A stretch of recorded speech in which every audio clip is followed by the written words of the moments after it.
Welcome to Talkin' Fire, a podcast where we talk all things fire. My name is Dean Babineau.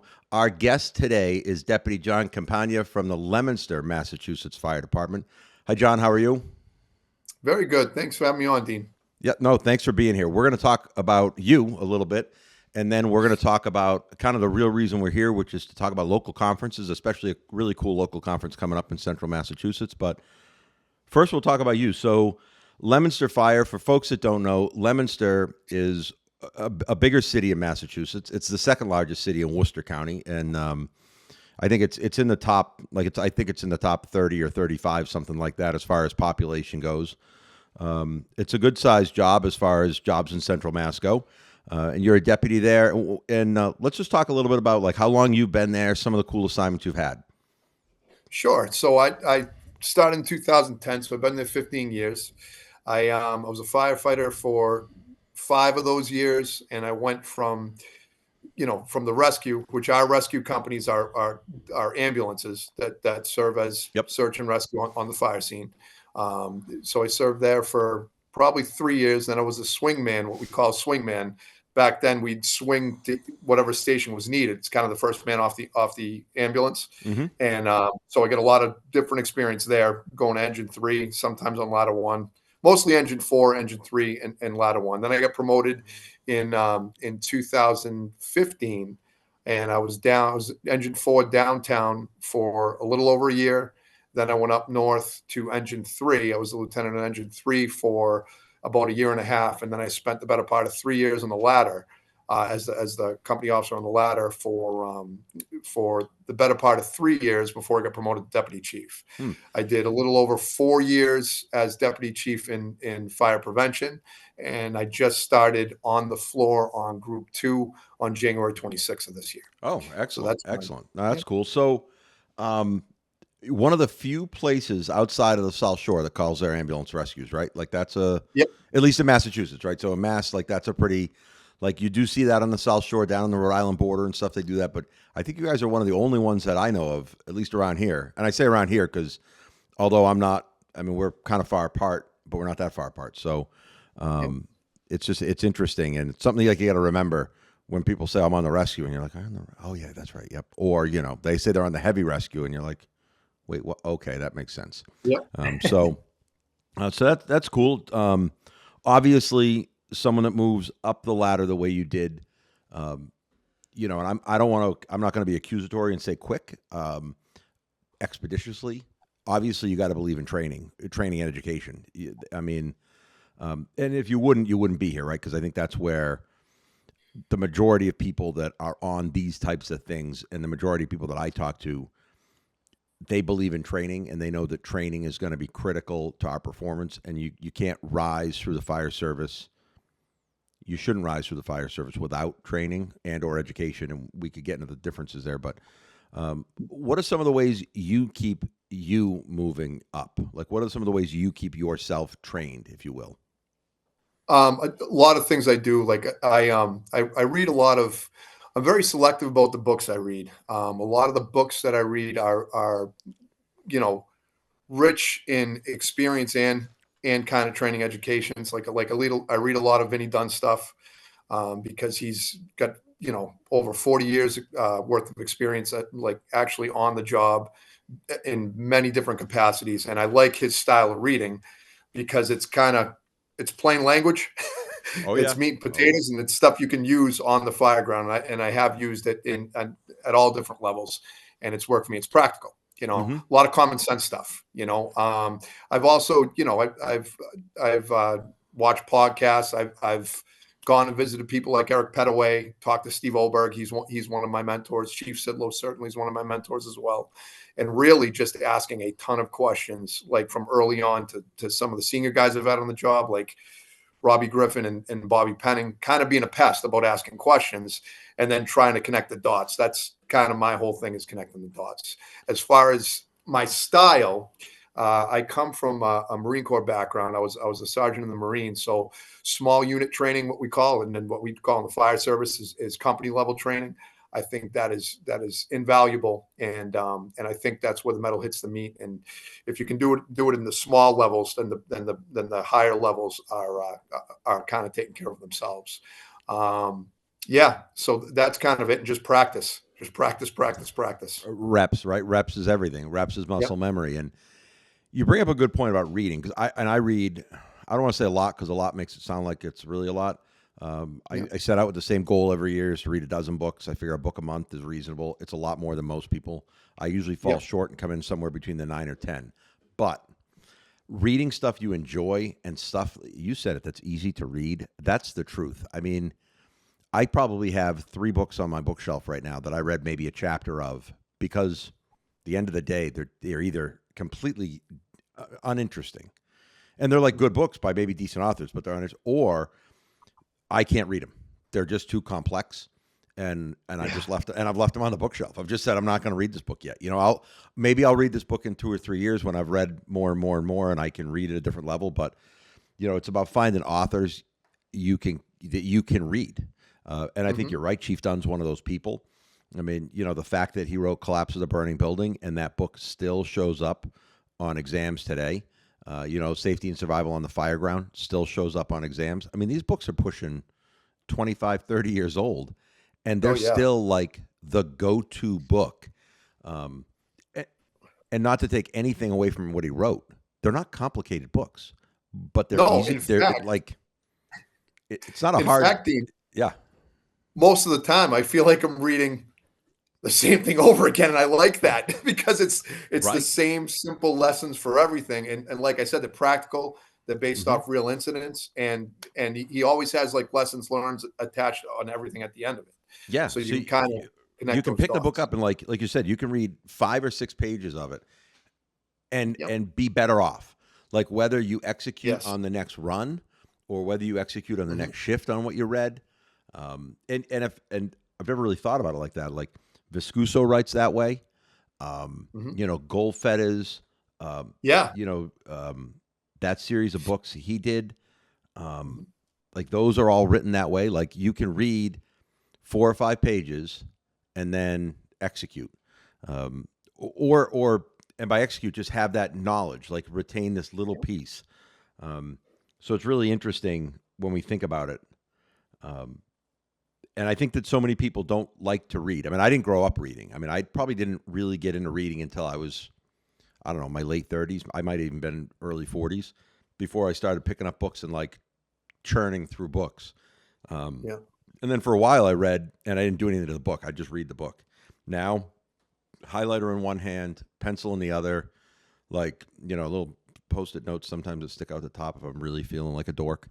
So that's kind of how things go. But today there's so many ways that people can train, and I don't know. Like I think that officers have to embrace all of that. And I don't know. Like for me, there were definitely mornings around, say, the kitchen table or whatever. You're sitting there, and everybody's looking at their phone, right? Everybody's got their thing out, and everybody's looking at their phone.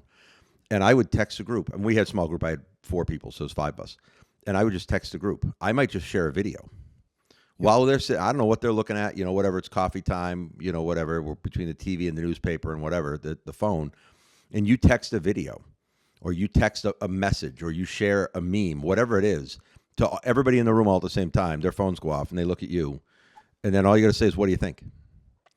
Yep. Like, so when we say, oh, and I hate the word kids, because, we say, the new people, the young people, or this or that, all we can do is learn how to manage inside of that. Yep. And, put a podcast up. Oh, hey, we're going to watch 10 minutes of this. I watched it on my way into work, or I watched it yesterday. I watched all 35 or 40 minutes of it, but I want you to watch 10 minutes. And then I want to talk about that. And then we're going to go execute. We're going to do a drill based on this thing we just talked about. And, it's little things, because the technologies are here to stay. Yep. Workforce is always going to use them. Or now, I'm sure, I'm sure there was a time where firefighters sat around an AM radio, and somebody complained that the radio was going to rot our minds. Oh yeah. It's the same thing, right? So whatever technology it is, that's always the new thing that we worry about. But it's also can be used to our advantage too. Yeah, I mean, for sure. Yeah. I listen to a guy all the time, and he talks about how AI, the American workforce is afraid that AI is going to replace them.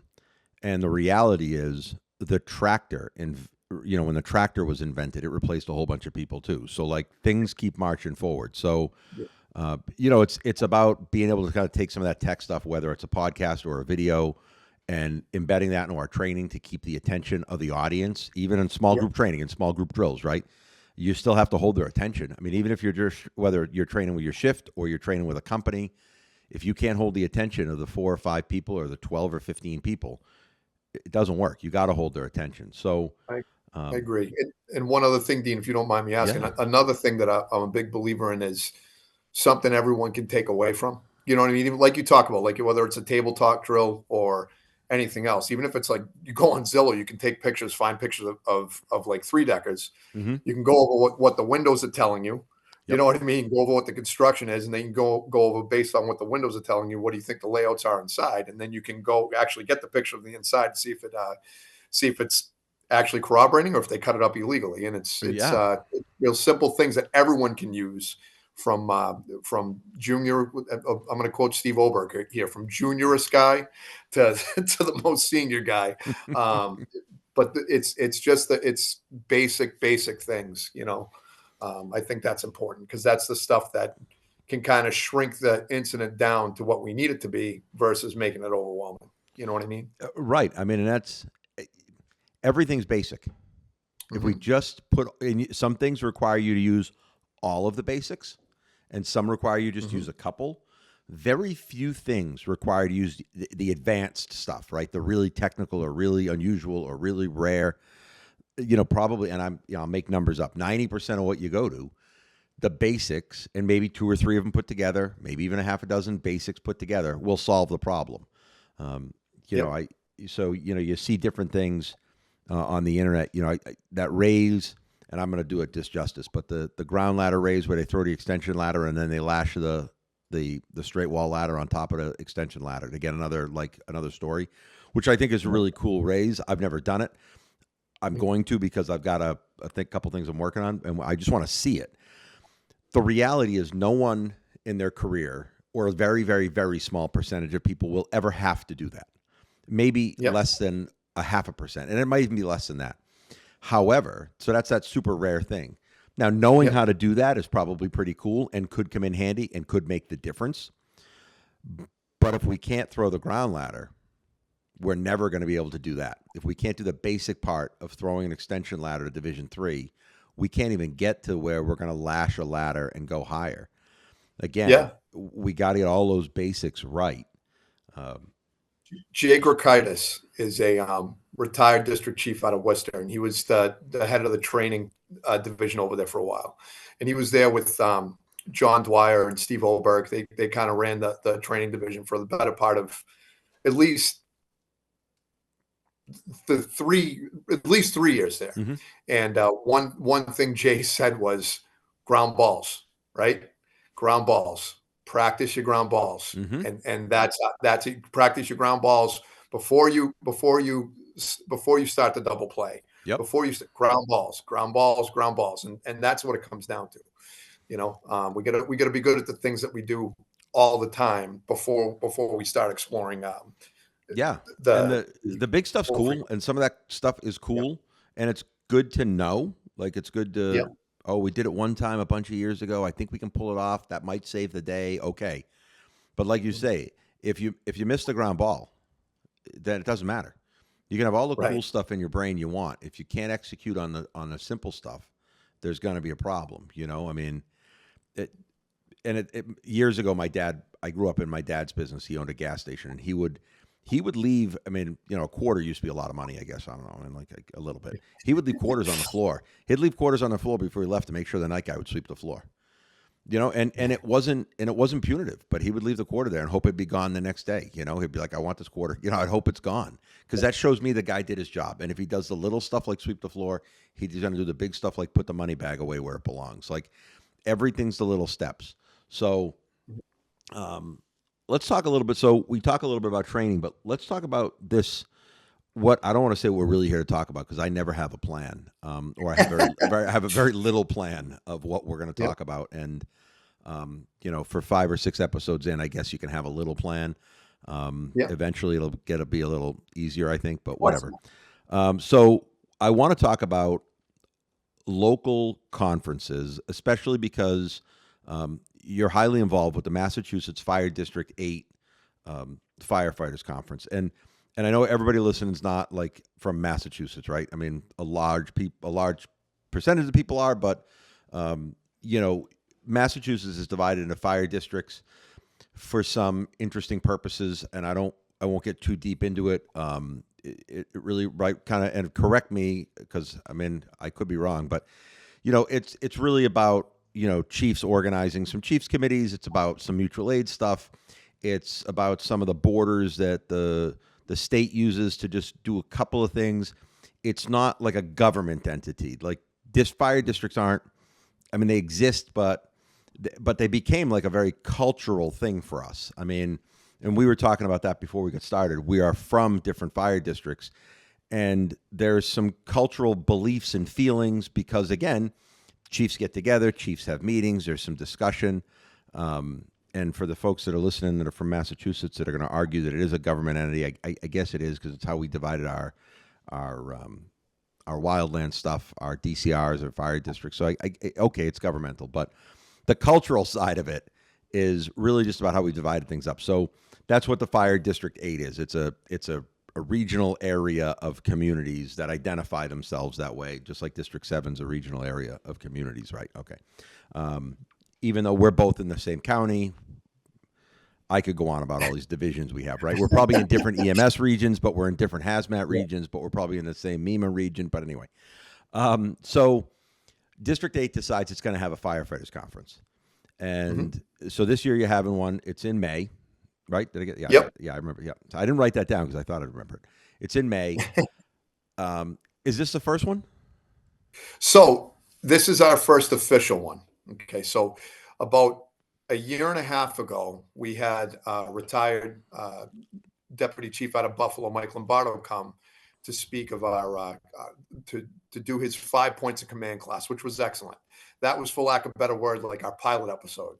You know what I mean? We had when we it was successful. We had about probably about 70 people in the room that day, and it was very, very good. Well, come this past winter, myself, Chief Sidlow, and Adam Bean, Stevie Proventia, Chief Butterfield started talking.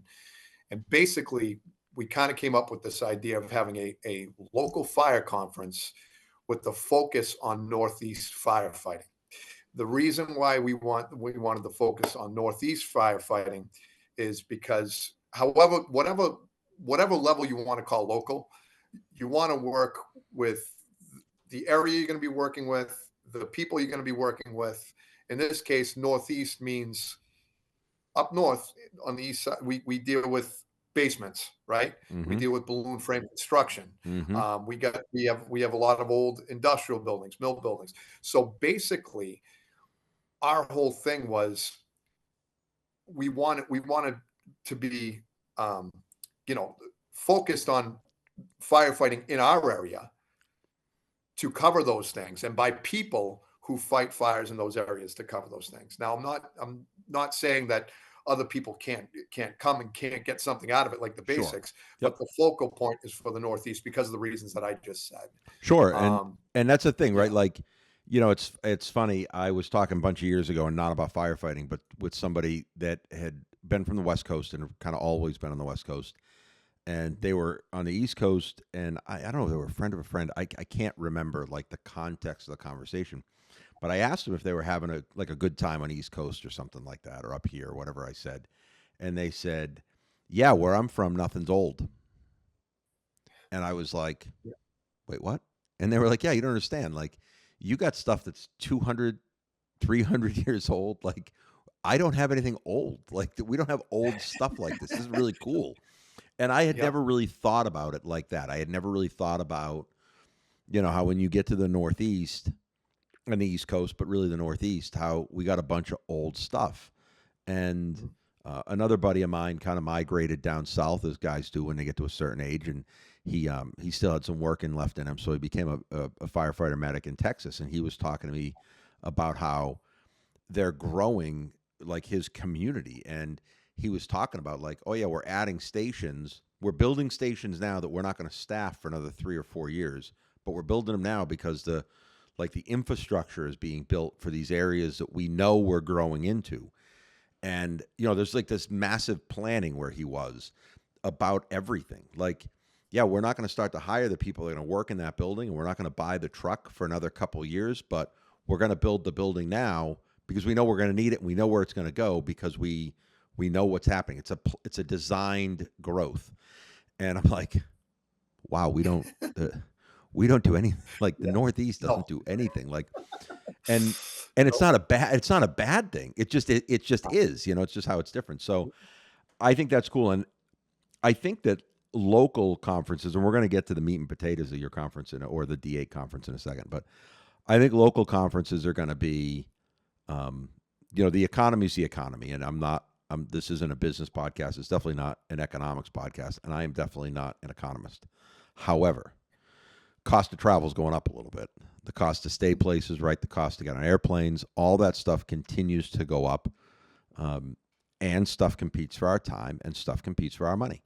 And I do think there are some amazing national conferences that everyone should go to once or twice.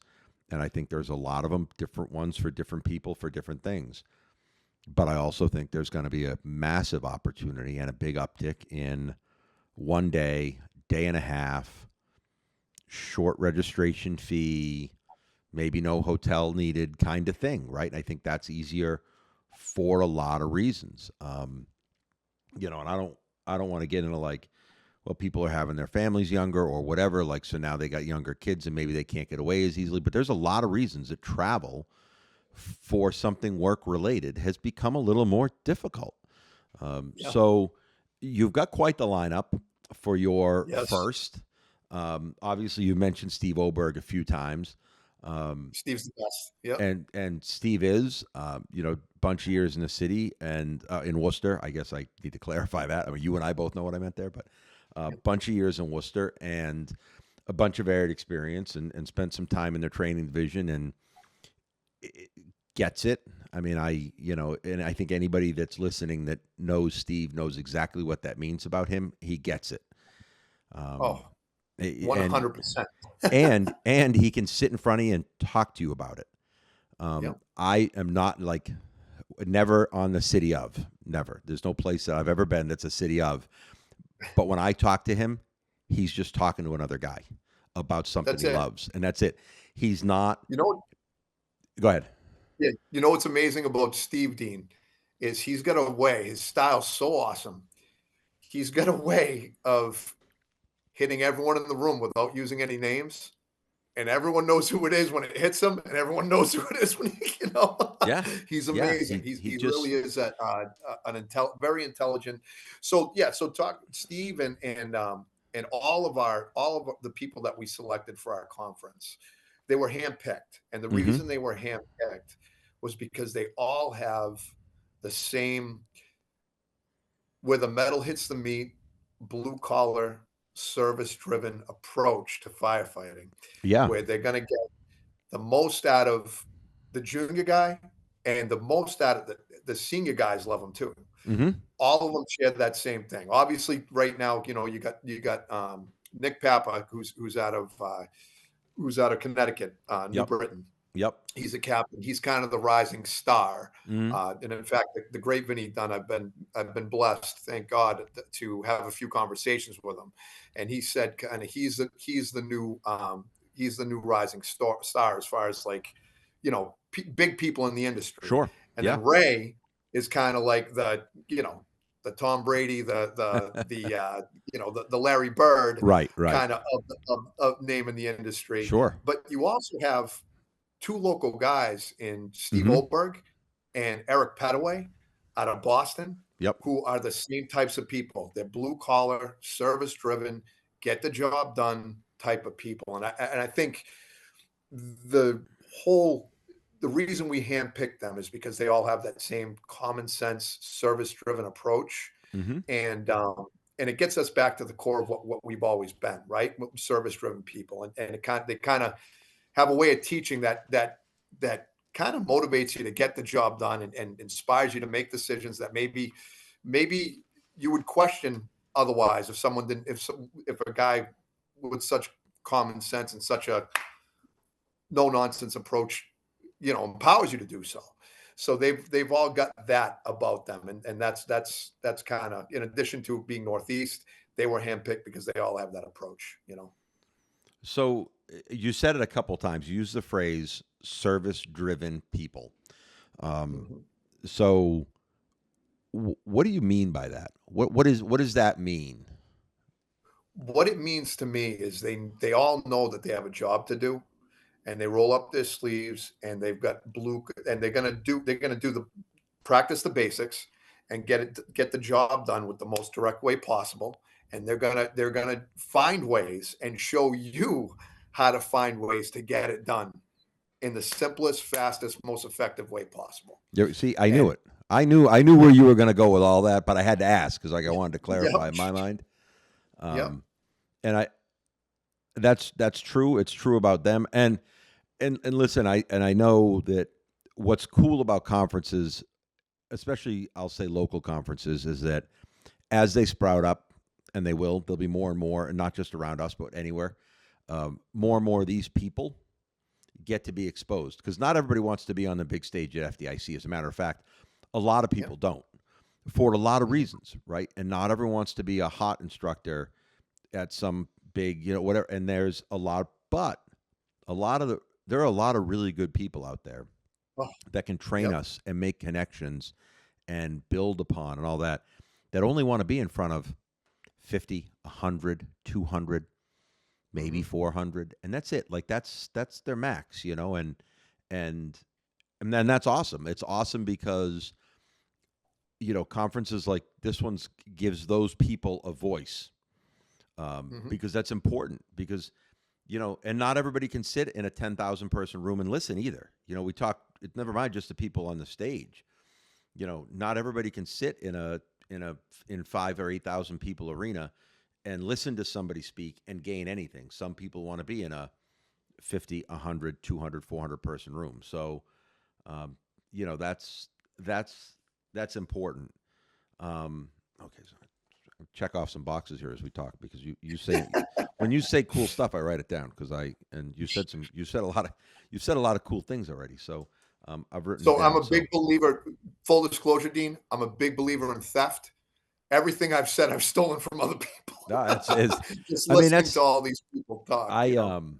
I said I made a when Facebook was new. I don't know if that's I don't know Yeah. if I should say that. I don't know if I can say that. When Facebook was new, I made a comment.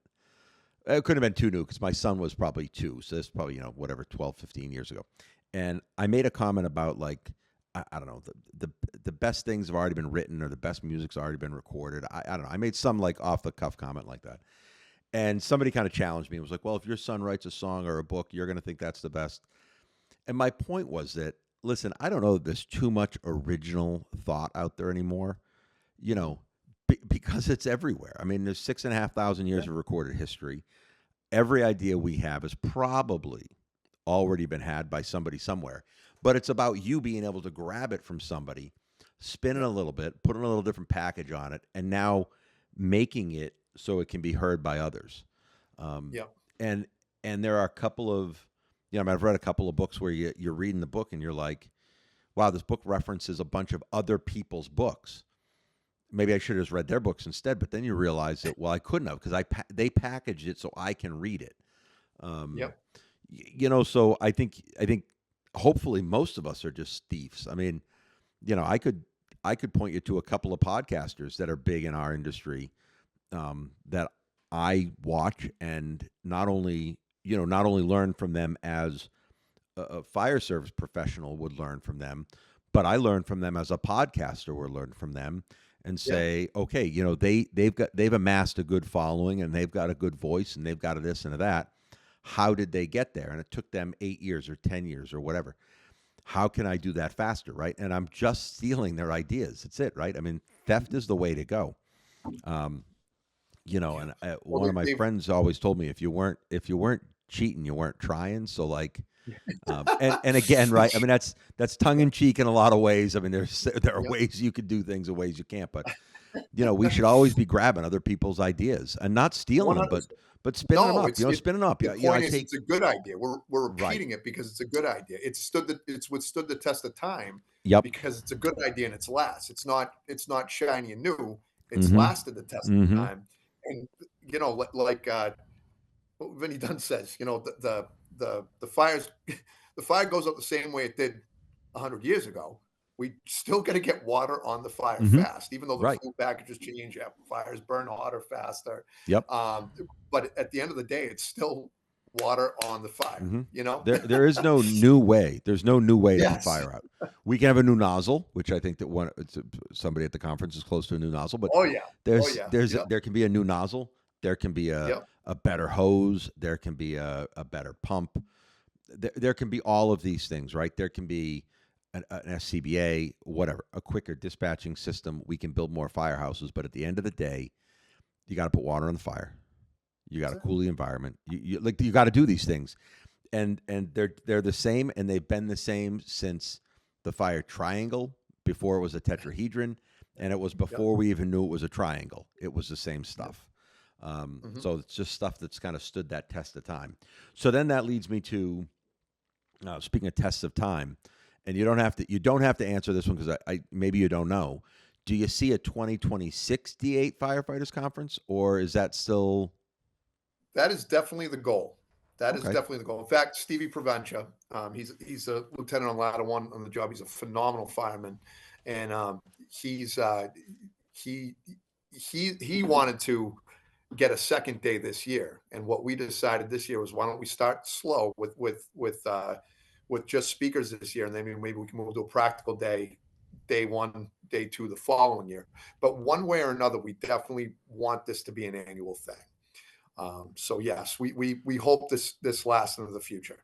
Yeah, and that's and I think there's a market. Well, I mean, who am I to say? But I think there's a market for this stuff. I think there always is. I mean, I think that we're gonna have, fingers crossed, in a couple of weeks we're gonna have Rusty Rick around from the New England Fools, and we're gonna talk about the summit they have up in Maine, the Northeast Fire Summit. And we're going to talk about that, and that's been years now. That's not a new thing, and some of the work they're doing to keep kind of promoting firefighter training. And I'm not going to put words in their mouth, but I'm going to assure you that they're going to tell you slow growth is the way to go. You do it year in, year out, and you just keep the push. It's it. And you get in some years you probably do well, and some you don't. I mean, actually, before we started talking, when we first came on, I was wearing an Andy Fredericks shirt because I had been down to the Andy Fredericks conference a few times, and when I'd gone down, I'd always bought a shirt because you need another T-shirt with a Maltese cross on it. So you buy another shirt, and that's a local conference. I mean, by all right, they weren't targeting folks from Massachusetts, and I think me and a couple of guys I had gone with both years, I think we were probably, I won't say we were the only ones because I don't want to say we were the only ones, but I mean, room's only holding 300 people or something, so there's not a whole lot of people from outside that like White Plains area, and we would go down and get a room the night before, and we'd shoot down in the city after the conference or the seminar, and by all right, it's a local event, and it's been going on forever, and it's a little different. Usually, it's one speaker. They speak for like 4.5 hours. It's again, it's just a different model. But that model works, and I think if the 4-speaker model works, then that works.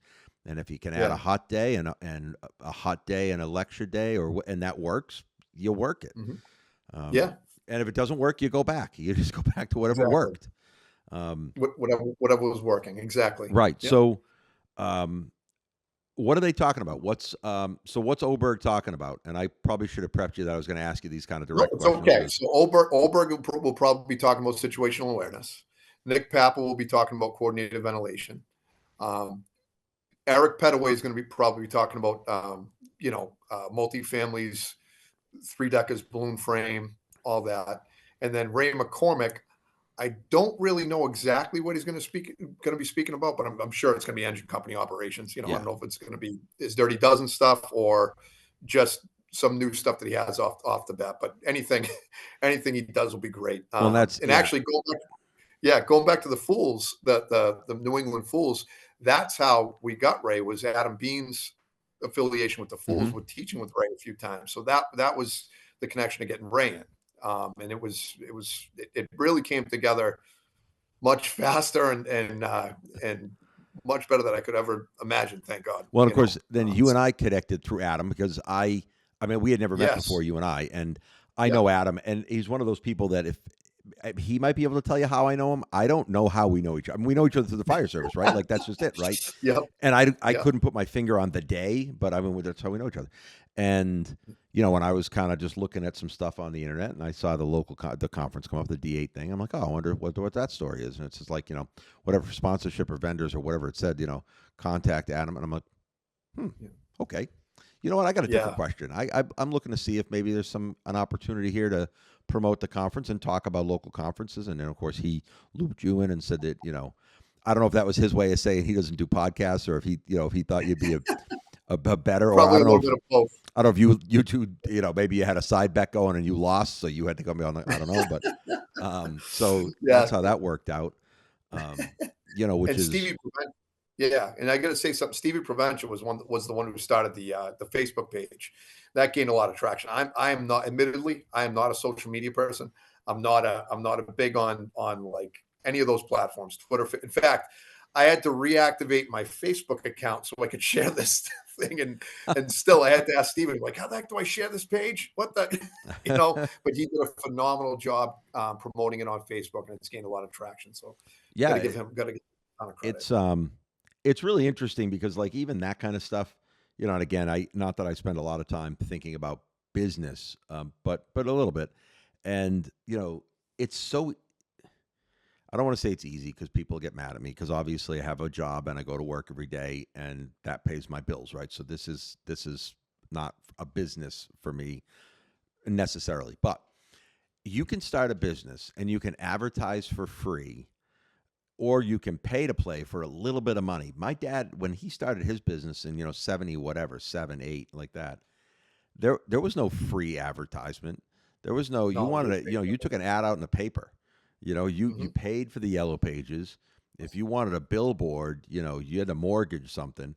And now, essentially you and I could start a Facebook post right now and have almost global reach probably in a Mhm. couple days. If we got people to share it and all that. So it definitely has changed the landscape of how we even market these types of things. And I won't say that social media has made these things possible because clearly you could send snail mail to every department in D8 and D7 and 14 and the other districts that are right there.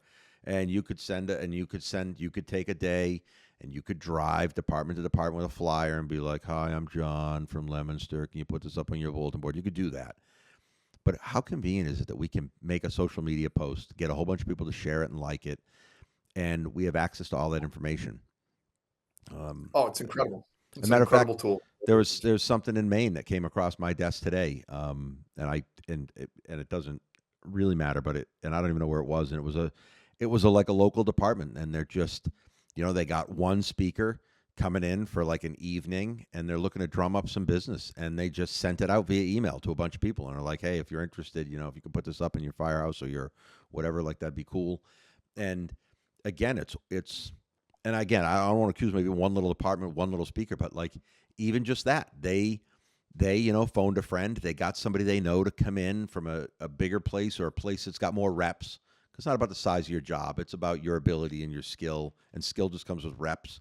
So, they know somebody that knows somebody that knew this guy who said, "Yeah, I'll come in for 4 hours." And whatever, and now they put out on the internet and that anybody who wants to come, it's $10 or whatever it was. It was short money, and I'm like, Yeah. this is like this is great. Like this is great stuff. Um, Mhm. and and I don't want to say you get what you pay for because I think you get a lot more than what you pay for. Oh, Um, definitely. you know, but I also think people have to have realistic expectations. When I was working at the fire department and I was going out to these trainings and stuff, I worked for a reasonable chief, and if he was paying for it, or he would always say, "Look, listen, just when you come back, I want to debrief on what you learned or what some of the takeaways, not just I want to make sure we're getting value. Okay, fair. You're paying. I'll absolutely make sure. Here are my notes. Whatever. It doesn't matter to me. But he also was realistic. He didn't expect you to go to an 8-hour day and come back with 100 things. I mean, Right. if you're somewhere for 8 hours and you come back with, I don't know, 5 or 6 things that are really good and Okay. another 5 or 6 that are medium, that's really great. I mean, and and not to downplay any one of these speakers. If you sit through any one of them and you get 2 or 3 action items, like the things that you can do on your company or your shift or your department tomorrow, Tonight. and then you get Yep. 2 or 3 that you might be able to do like down the line, like, you know what, after we get some more, we could probably do this. If you get 6 things out of each one of them, you more than got your money's worth. I mean, Definitely. but there are so many people that are like, oh, what am I going to learn from? You don't know. You don't know. Yeah. As a matter of fact, I was at a training. I went to a training. I say recently, probably 5 years ago, ventilation training, and it was with a guy I knew. And I was kind of thinking, like, I'm not going to grab a whole lot from this. Like, whatever. Like, the stuff he's going to show us is kind of basic, and he did show us a whole bunch of basic stuff, like really basic stuff. And there was probably 2 or 3 of those super basic things I had never seen before. And I'm like, Yeah. Here I am. I'm the one, right? I'm the one with the 2 bugles and that doesn't know this. I mean, and he didn't make me feel like an idiot, and I didn't feel like an idiot, and the company didn't. Like, we all learned something, but I walked away with that, not only with the new knowledge of these basics, but thinking, wow, I haven't trained enough on this stuff. Like, I haven't exposed myself enough to these things. I got some basics, but I don't have all the basics when it comes to this thing. And, and that's the thing is that, hopefully people are going to come out, they're going to have a great day, but they're also going to get a bunch of little takeaways. Oh, they will. And that, I think every single one of these speakers, because of the things I spoke about earlier, their approach is such where you will walk out of there being able to do something practical to make things better the very moment you walk out. You'll leave excited about, oh my God, you know what I mean? Yep. It'll be like, wow, it'll be invigorating and in the most basic way. Like you said, it's nothing crazy. There's nothing advanced about any of this stuff, but it's just simple takeaways where you're gonna be able to make everything a little bit better the very minute you walk out the door. Well, and that's it. Like, and that's the problem I find is that a lot of times people go to these things and they want, I don't want to say they want the world, but they want a lot. And it's like, you're not going to get a lot. I mean, if you think about, I mean, just take Ray McCormick, the amount of stuff inside his brain, he can't put all that out in a couple hours. He can't put it out. He probably can't put it out in a couple of weeks. So what do you think you're going to get from him? You're going to get, I mean, you're probably going to hear 15 or 20 things you've never heard before, or that are or that are going to inspire something you forgot. But like you said, if you can get 3 or 4 things that you can execute on tomorrow, you go to the firehouse and you say, "Hey, guess what? I was at a conference yesterday and they said try this. Let's try that." And now you change the way your company operates. Yeah. I don't know. I get all crazed up because I think that's what people need to do is they need to just get excited about the job. Get excited about whatever it is you do. No doubt. No doubt. And if nothing else, if also a lot of the things they do is, reaffirmation. You might be thinking something, but you never tried it because you never heard anyone like explain it before, like say that you could before. Then all of a sudden they'll say something. You'll be like, I've always thought that. You know what I mean? Right. Right. You know what I mean? That type of thing. So that's like anything, right? You're Yeah. I don't know. You're watching a video, or you're at a conference or something, and the speaker is talking about something, and they make a good point, right? And everybody applauds, and you're like, I thought that 10 years ago. I should have wrote that down. I should have said something. I didn't know that was going to be revolutionary. I mean, but that goes back to Vinnie Dunn in the late 70s saying burning buildings collapse. Burning buildings had been burning and collapsing for thousands of years. He was the first person to write it down, burning buildings collapse. And then he wrote a book around it, The Collapse of the Burning Building. And everybody went, this is genius. And I'm not saying it wasn't genius, but it wasn't anything new. Right. But it was the first time it had been packaged right, where people could open it up and go, wow, I had never thought of it like this before, and I had never Yep. put these things together before. Mm-hmm. So if someone wants to go to the Massachusetts Fire District 8 Firefighters Conference, they can visit the site on Facebook. Yep. Tickets aren't available yet.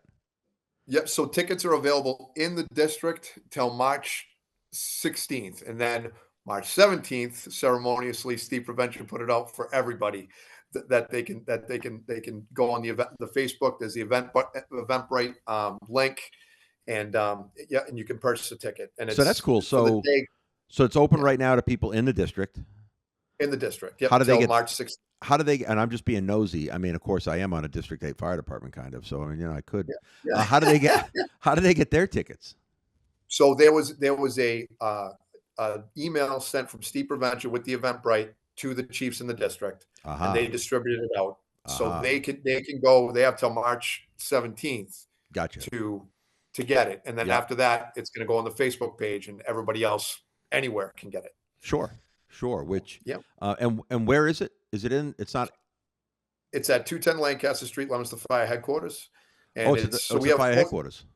Yep, we have 4 stations in Leominster. Yep. Our headquarters is an administrative building, and then we have, our downtown Church Street. We have an engine, a ladder, and the deputy chief out of there, and then we have an engine and rescue out of our north station, which is up at Kendall Hall, and then our south station we have an engine and a rescue on Central Street. So So how many yeah, people how many tickets you gonna have total?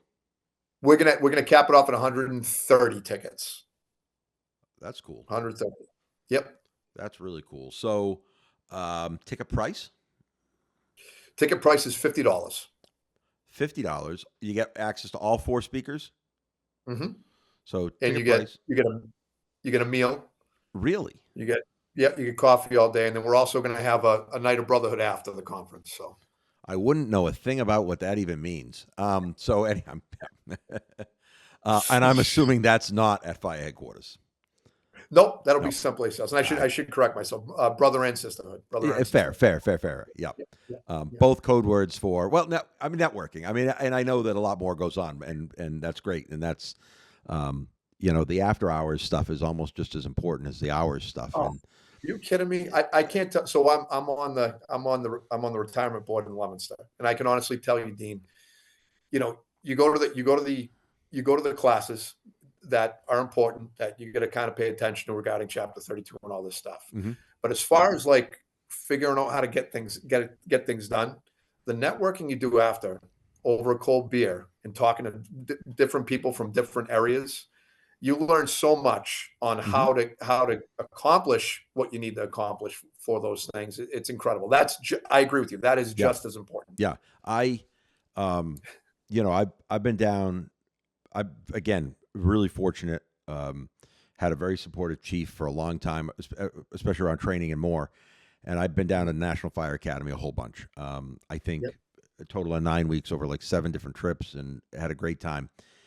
I learned a lot in all the classes. So I took a lot of 6-day classes, which that's a lot of classroom, 40, 48 hours, whatever it is.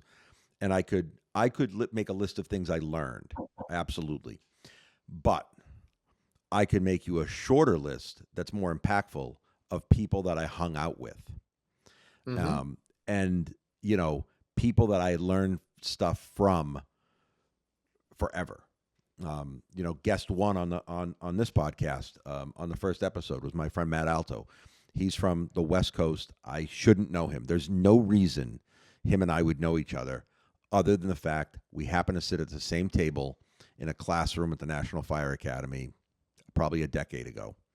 And that's Hmm. it. That's other than that, there's zero reason why him and I would be friends. I mean, we have a lot in common, but that's the only reason, right? So, and that's true. I mean, you're going to put 130 people in headquarters. They're all going to learn something from these 4, and then Yeah, and I then can wait for it. they're all going to go out for some whatever.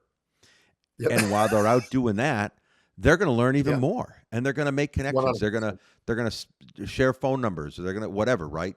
Um, and and then there's going to be a little conversation, whatever that means. So, Yep. um, it really, really some interesting stuff. So let's see. We talked about you. We talked about a little bit about the city of Leominster, um, and then we talked about the conference. I mean, I think we covered a whole lot of ground. I think we You, did too. I mean, we've been at it. I don't know, about an hour, a little less, which is where Yeah. I like to hover. And I'll throw it back to you. Is there anything we haven't talked about in the last 45, 50 minutes that you would like to talk about? No, I think we hit it all. I think this is going to be an exciting event, and the only thing I would add is if you're all these guys, if you go to any of their departments, they're the type of guys, they're the blue collar service driven people that you'd love to see, love to be around. Um, it's going to be an excellent event, so I encourage everyone when tickets are released to come. Anyone can take something out of this, and you will, knowing these speakers. So Perfect, perfect. As we wrapped up, or as we wrap up, there is one question I failed to ask so far, and that I try to ask everybody. And I think it's just because we segued away from you into the conference, then we got onto some other things. yeah, Um, but a memorable call or two. Do you have a memorable call? I don't like to use the word good because good's a very complex word in our business. And especially for anybody that's not in our business, good's a really twisted word sometimes, or the way we use it could be twisted. How about a memorable call? memorable call. Gosh, that's such a loaded question. It can be, um, and because it all depends on context. Like yesterday, I was talking to somebody about there was a local department had their ladder truck just slip off the road the other day. No big deal. I mean, it happens, right? It was icy. And if you had asked me that day about a memorable call, I would tell you about a call where an assistant chief told me not to put our old aerial in the driveway. He was like, "Don't come down the driveway. Just leave it in the road. Whatever. We're going to throw ground ladders." And I said, "No, I can get this truck in that driveway." What I didn't realize that once I got it in the driveway, he knew we were never going to get it out of the you know, driveway, and we didn't get it yep, out of the. Oh, well, I mean, it's not still there, right? When we got it out of the driveway, but it wasn't pretty, and I was in some hot water over it. And like again, right? If you had asked me yesterday about a memorable call, I'd laugh and I'd go, "Well, there was a time I put the aerial in the driveway and got in big trouble yeah, because it shouldn't have gone down there." So, yep, memorable is a weird word, but that's what I choose to use. So, um, yeah. So memorable call. We had one. We had one. I guess one. We had a gentleman who came back and thanked us, and I didn't realize it was him. After giving him CPR 2 days later, I had no idea. When he came, I was like, "That was you." So that was rewarding to yeah, see that, that to yeah, see that yeah, he came to us face to face and said, "Hey, I'm alive, by the way." That was nice. yeah. And then we And that's not. I mean, it's not a common thing. I mean, it happens, yeah, but it's not. It yeah, doesn't happen as much as you'd like it to. yeah. And then one time we had a fire on Second Street, and we made a very good effort to make sure pictures were taken care of and stuff like that. And the occupants who came down 2 days later said, whoever took care of those pictures, and it was all of us.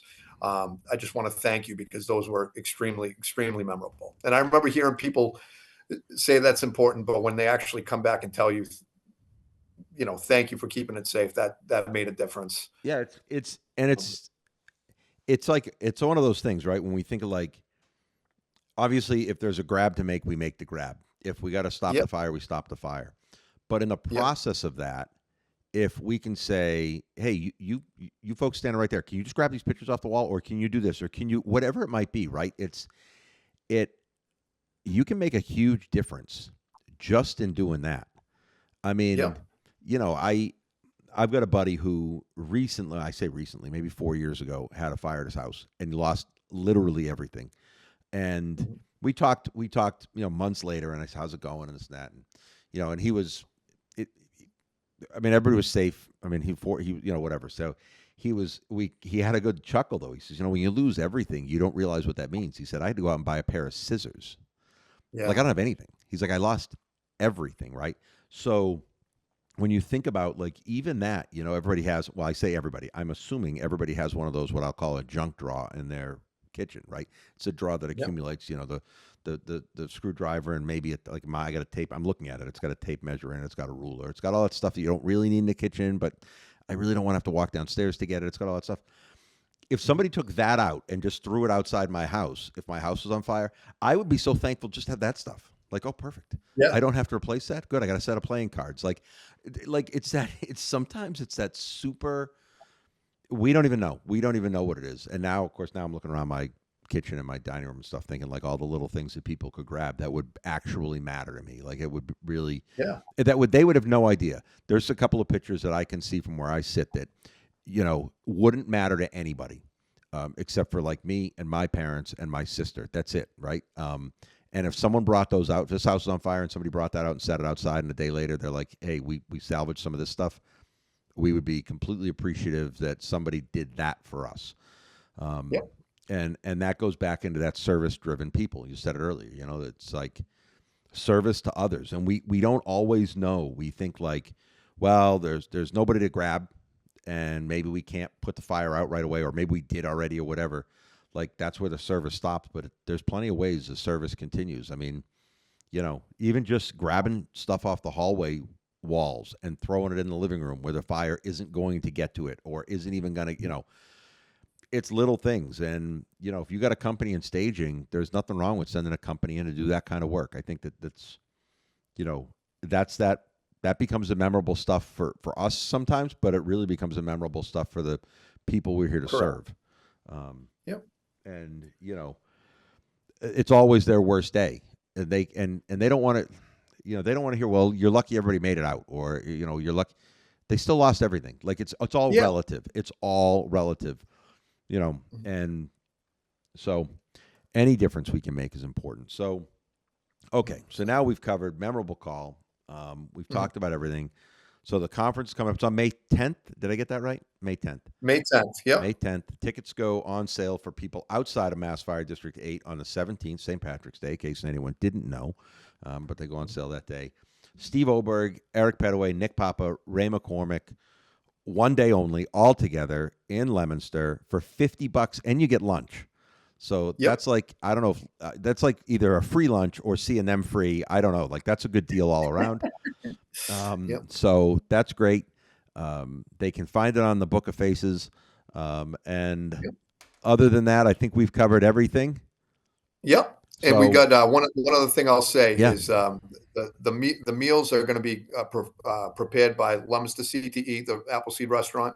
So our trade schools preparing all the meals, and then we got a bunch of committed sponsors at different levels that are going to be released on Facebook in the coming weeks as well.